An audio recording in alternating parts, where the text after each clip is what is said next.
There's nothing the Apple fan community loves more than a juicy rumor, and that has certainly been the case for iPad 2. I feel like the rumor mill has been buzzing about the iPad 2 a couple of months before it was even announced, but today is the day it is finally here. Hi, I'm MJ with iFixit, and we sent our intrepid Teardown team to the East Coast to get their hands on the iPad 2 a couple of time zones ahead of us here in California. So while I'm waiting to get my hands on mine, here's what they found. Let's start with the exteriors. The iPad 2 is 33% thinner than its predecessor, a bit lighter, and we hear that the tapered edges make it a little more comfortable to hold. Something you won't notice by holding it is that the iPad 2 also got a new model number. It's A1395.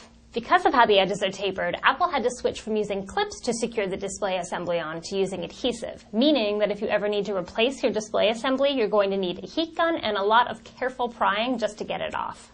Once the display assembly was removed, we noticed that the iPad 2's battery was just a tiny bit better than its older brothers.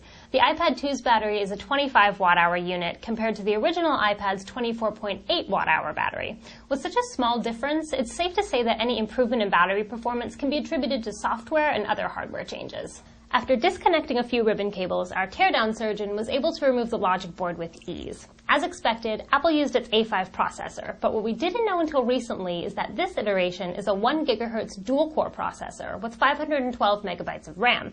This is the first time Apple's used a dual-core processor in an iOS device.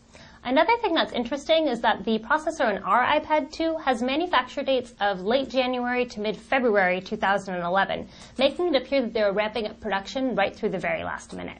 As far as the front and rear-facing cameras are concerned, there aren't any big surprises. The FaceTime camera is VGA, and while